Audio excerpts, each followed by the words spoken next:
2, 3, 4. Hello everyone, and welcome to the Power of Music Thinking. My name is Christoph Zürn, and this is the podcast for people with a musical heart and a wicked job. We're looking for stories, insights and tools from the big world of music to inspire leaders and followers to listen, tune, play and perform in whatever field you're operating.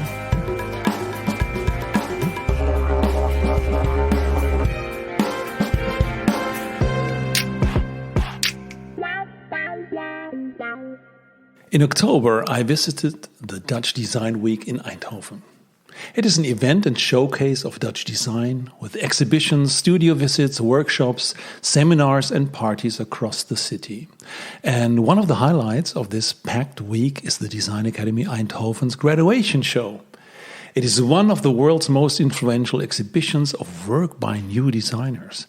Staged annually during Dutch Design Week, it allows both bachelor and master students to present their final projects to thousands of visitors in a curated environment. So, welcome to this special edition of the Power of Music Thinking podcast, where we focus on the sonic perspective of some projects with a music thinking approach. So, for example, one thing that I saw was the clay whistle from Ambre Pourcelotte, a set of whistling jars that invite playing with a flow of water to produce unique sounds. This performative installation of clay water whistles is inspired by pre-Columbian antique whistle jars used in shamanic healing rituals. And another one was Tour de Contrôle, a project by alumni Lucien Nicou. It was shown at the United Cowboys space and has been designed as a flexible system to be operated by musicians in a weekly-long residency of live experimentations and performances. So each day, a new artist or collective was invited to test, experiment, create and perform during the day on the Tour de Contrôle, an instrument, object, installation and sculpture that allows new ways of experiencing sound using spatialization and visual translation. This control unit provides recording, slicing and modifying sound played through an 8-channel speaker system. LED stroboscopes and tungsten lights translate the sound in real time as it travels through space. So this was a really experience to really hear the sound from 8 different perspectives. And we have the research project, Sonic Footprints, which is concerned with the ecological consequences of noise generated by the industrial manufacture of products. It all starts with the question of what acoustic footprint everyday products actually leave in the landscape and how this affects animals and the ecosystem. So for this project, Louise Moeckel, initiator, researcher and curator, aims to generate new ecological perspectives through a multi-perspective investigation of man-made noise. Well, I asked Louise to tell us all about his research and the creative outcome that will be presented, among other things, on a vinyl record, with the help of 2 musicians who also played at the famous Berghain Club in Berlin. So, let's hear more about it.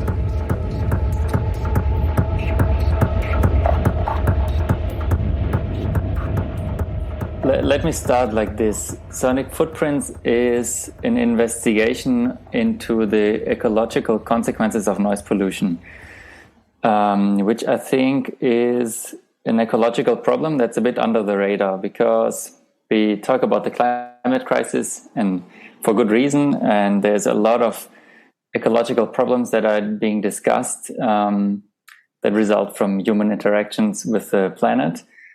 And one of them turns out to be noise, and the noise that is caused by industrial processes, let's say.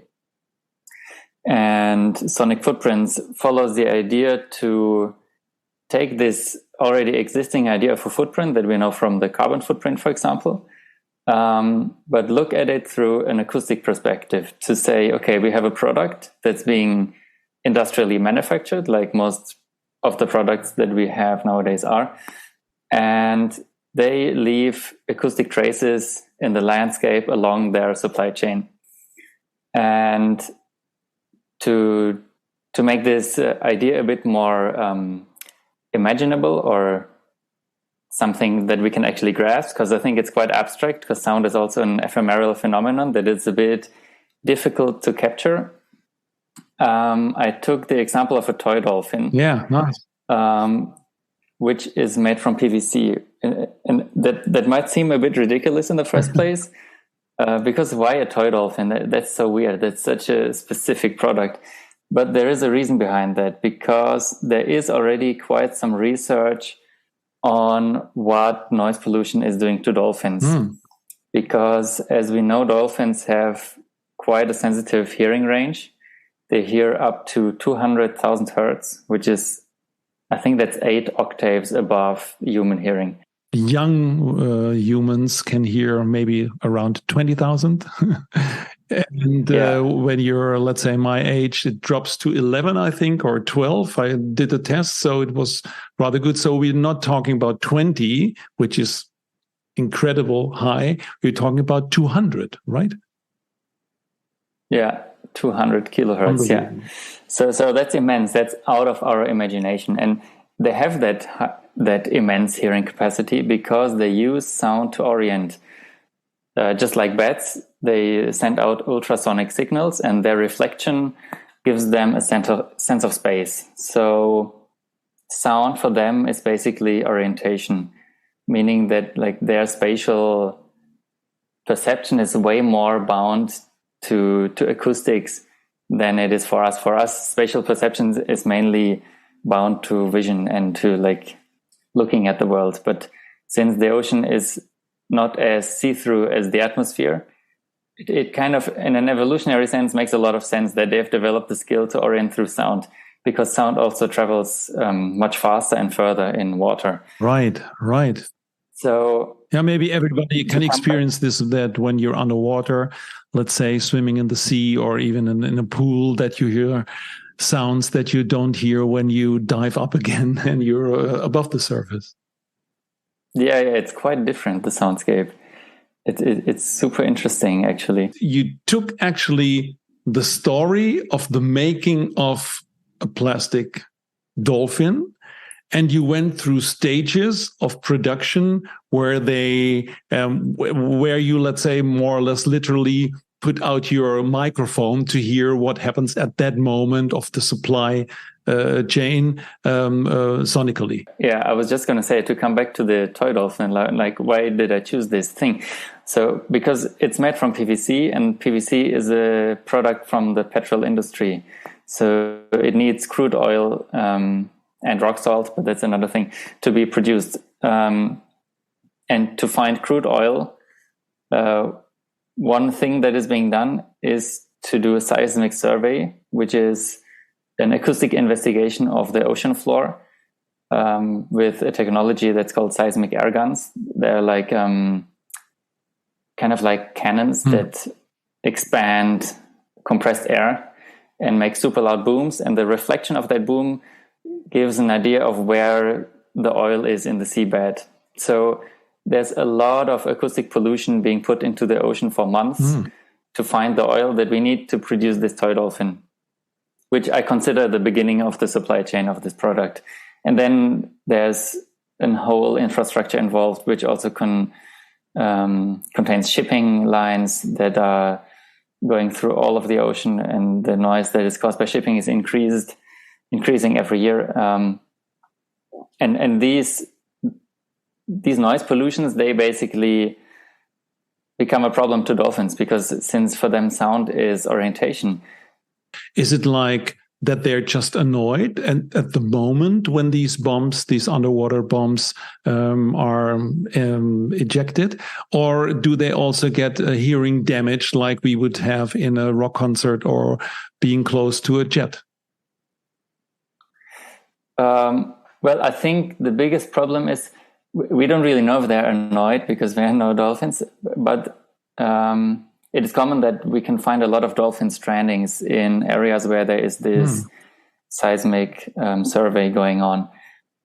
And scientists assume that because they lose their sense of orientation, they don't find their way through the ocean anymore. So it kind of becomes lethal for these animals because they can actually get up stranded at the beach, in like a whole pod can end up stranding.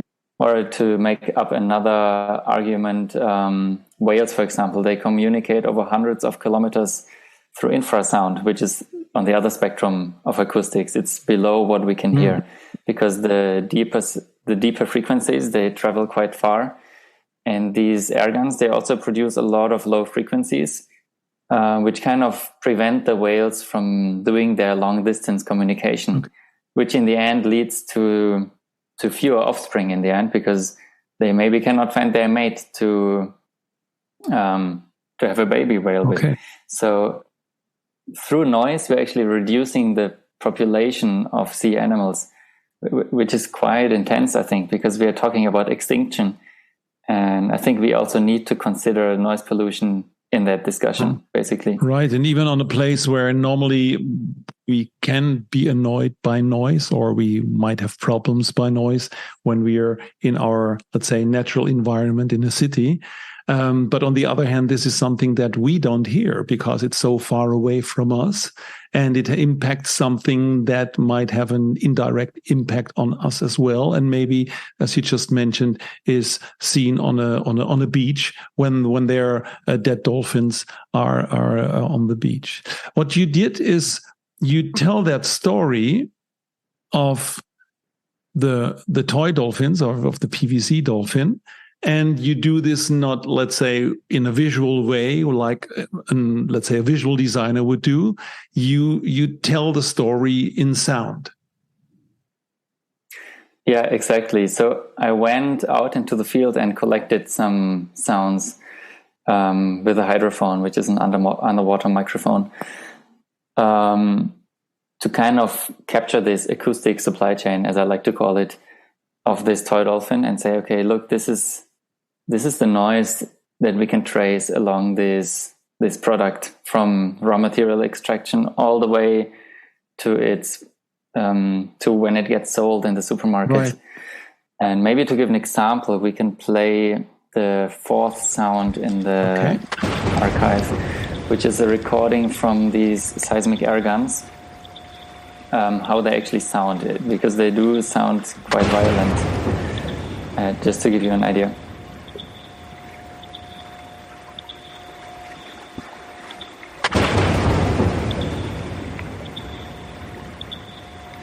So this is kind of how it sounds like for us. I mean, the dolphin has a different hearing range, so for them, it must probably sound completely different.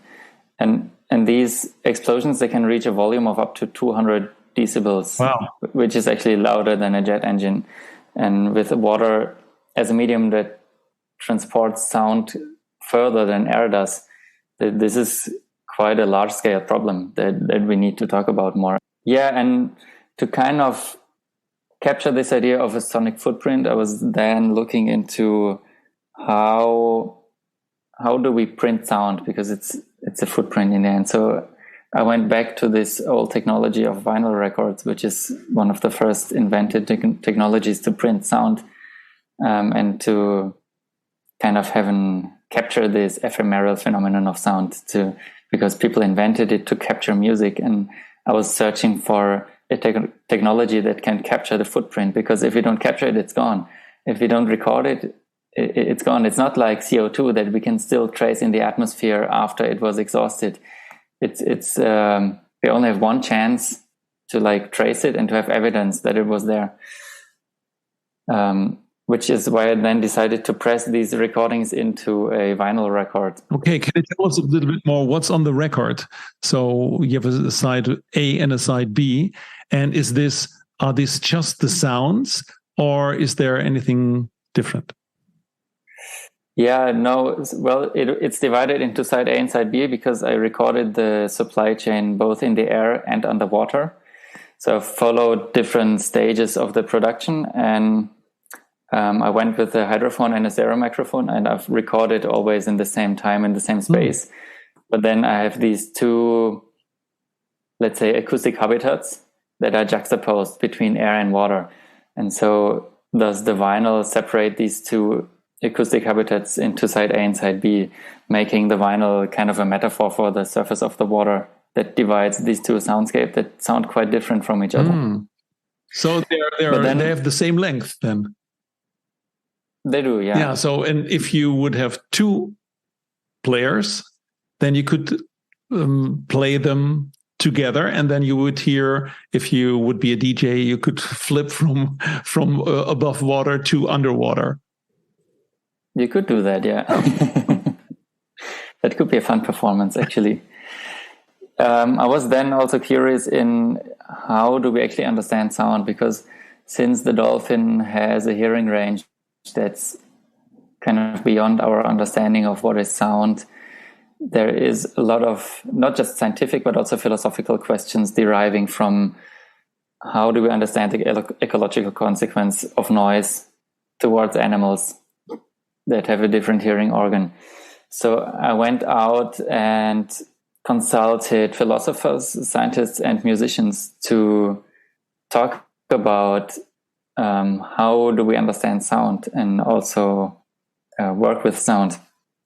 And what's after this acoustic supply chain, what is also on the vinyl is two kind of artistic interpretations of these field recordings by two musicians who have been specializing in working with samples, because we can talk about sound a lot from different perspectives, but then I also think it's interesting to also work with sound, to not just archive it, but to look at it as a medium that can be transformed in a way. And I've consulted two musicians who are who are in the electronic music scene, because I also see electronic music as a result of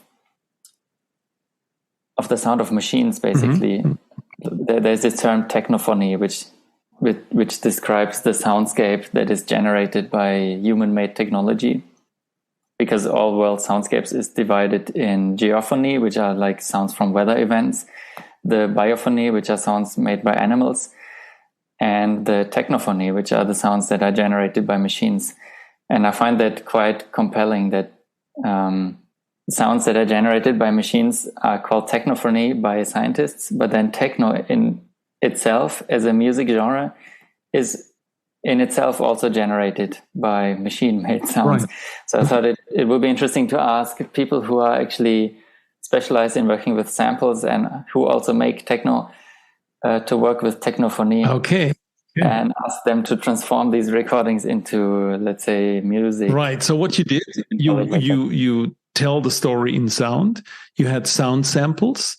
You had discussions with the philosophers. You find two musicians that are, as far as I've understood, also were musicians that played in the famous Berghain in Berlin, so in the techno temple of our times. And you gave them the material, and then say, as a creative process, so it's not only research, it's research to creativity in a sonic way, and that will come on the records. Can we hear something, how it will sound? Exactly.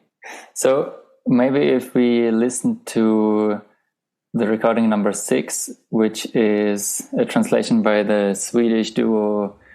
It's really hard to pronounce them because their name is quite minimal. It just consists of S, X, and Y letters. I call them and they've transformed the sounds that we just heard from the air guns into one track that we can have a pre-listen.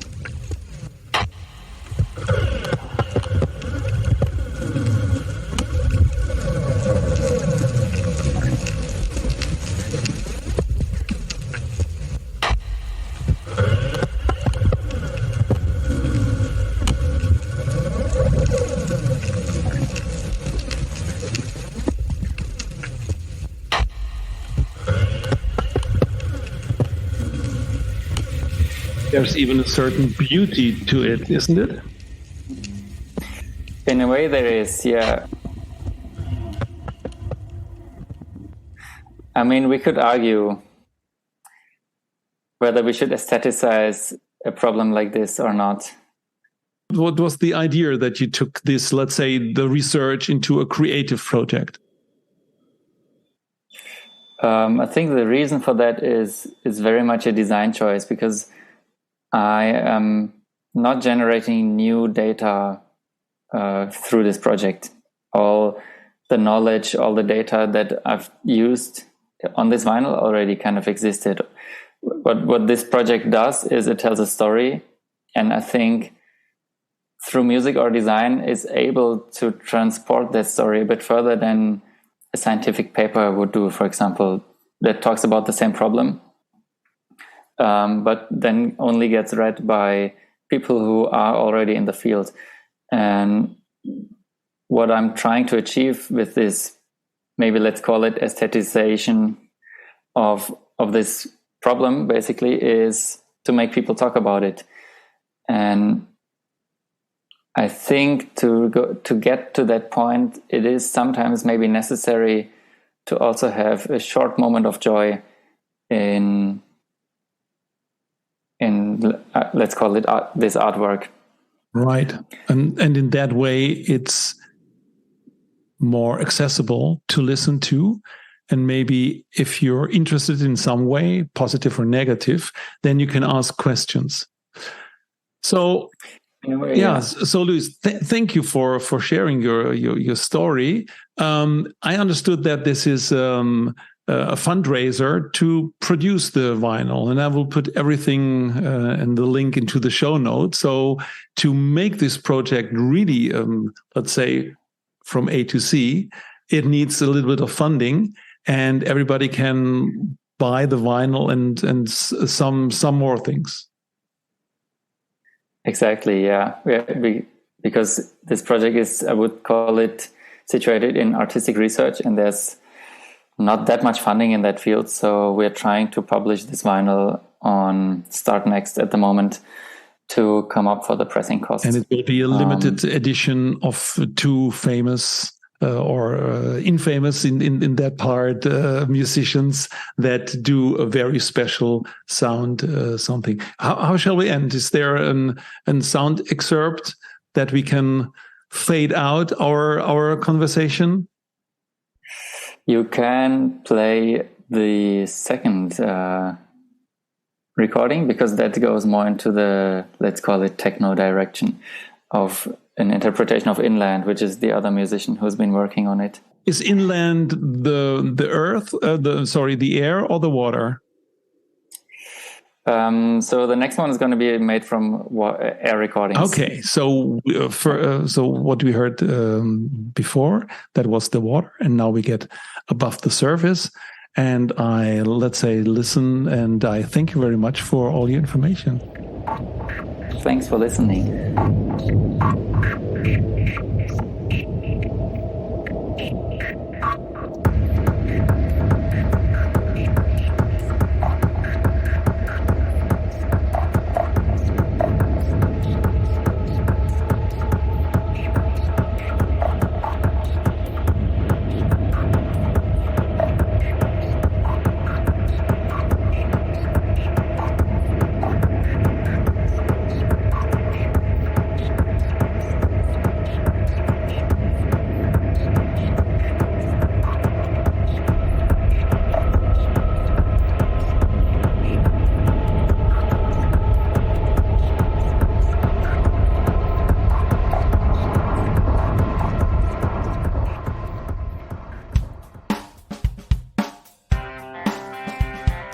Thank you so much for listening. I really appreciate this, because listening is one of the top leadership skills, and I feel honored about this. It is my mission to find, create, and share inspirations for meaningful collaboration based on music analogies. If you want to support this, please subscribe to the podcast, give us a rating, or write a review on iTunes or Spotify. And more inspirations can be found on musicthinking.com. We have a blog, and you can download the Music Thinking Framework. And finally, I would love to hear your feedback. And if you need help with a business challenge, please reach out to me via email, podcast@musicthinking.com.